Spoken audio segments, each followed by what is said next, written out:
Oke, kita semua pasti pernah dengar soal zakat produktif kan? Idenya brilian banget. Bukan cuma kasih sumbangan, tapi kasih modal buat investasi. Biar bisa memutus rantai kemiskinan. Keren ya? Tapi ternyata nih, di balik niat baik yang super mulia ini, ada loh sebuah pertaruhan tersembunyi yang sering banget kita lewatkan. Nah, di sini kita bakal bongkar sama-sama. Coba deh, dengerin kutipan ini. Ini bukan dari akademisi di Menara Gading loh, tapi dari praktisi langsung di lapangan, dari BZNES Gresik. Dan kalimat ini, wah benar-benar nusuk langsung ke inti masalahnya. Bahkan para ahlinya aja ngaku, selama ini kita tuh sibuknya ngumpulin sama nyalurin dana. Tapi soal resiko, hampir nggak pernah dibahas. Nah inilah sisi gelapnya, sisi tersembunyi yang mau kita bedah bareng-bareng.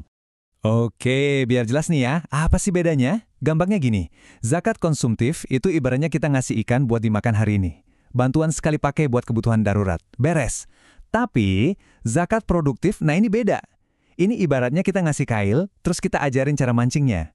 Tujuannya apa? Biar mereka bisa mandiri dalam jangka panjang. Jadi bukan cuma sekedar uluran tangan sesaat, tapi dorongan biar mereka bisa, berdiri di atas kaki sendiri. Dan jangan salah ya, ini bukan ngomongin konsep ecek-ecek. Coba lihat angka ini. Ini potensi zakat di Indonesia di tahun 2018 saja loh. 232 triliun rupiah. Gila kan? Coba deh bayangin sejenak kalau dana sebesar itu dikelola dengan cerdas, jadi sebuah investasi produktif, dampaknya bakal semasif apa?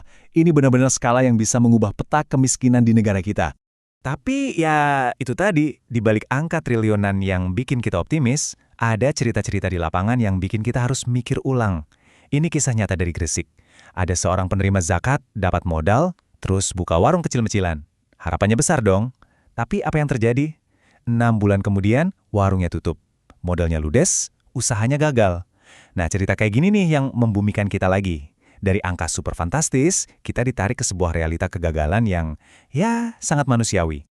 Jadi, pertanyaannya kan jadi simpel banget ya. Emangnya apa sih yang bisa salah? Kok bisa niat yang sebegitu mulianya, yang tujuannya bantu orang, malah berakhir gagal? Nah, ini dia nih, kita masuk ke jantung masalahnya.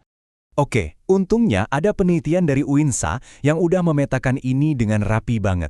Ternyata ada 6 risiko utama yang bisa kita bagi jadi 3 kelompok besar. Pertama, risiko soal dananya itu sendiri. Entah pembiayaannya macet atau usahanya bangkrut. Yang kedua, risiko pas distribusinya. Bisa jadi bantuannya salah sasaran, malah nyampe ke orang yang nggak berhak. Atau mungkin datangnya telat banget. Dan yang ketiga, ini yang paling bikin was-was, risiko penipuan. Dananya diselewengin buat keperluan lain, atau lebih parah lagi, datanya fiktif, penerimanya nggak ada. Terus kalau resiko-resiko tadi dicuekin aja, gimana? Wah, akibatnya serius banget. Pertama, dana zakat yang udah susah-susah dikumpulin ya jadi sia-sia, nggak ada dampak jangka panjangnya.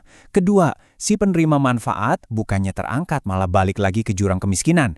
Dan yang paling fatal, ini nih, kepercayaan publik ke lembaga amal bisa ambruk. Kalau udah gini, program yang tadinya mulia banget ini bisa dibilang gagal total. Taruhannya gede banget loh. Eits, tapi tunggu dulu. Jangan pesimis dulu. Ini bukan berarti programnya harus berhenti kok. Ternyata ada solusinya.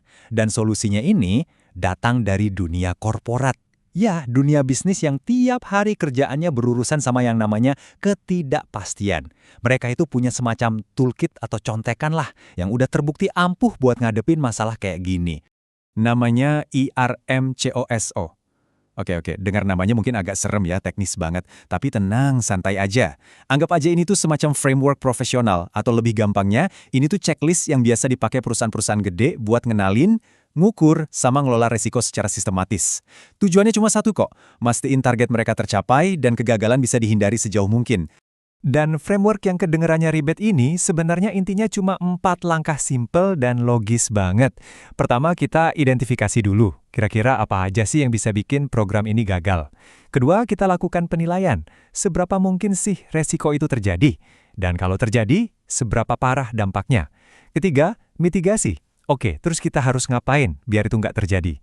Dan yang terakhir, pemantauan. Nah, rencana kita buat nanganin resiko ini jalan nggak di lapangan?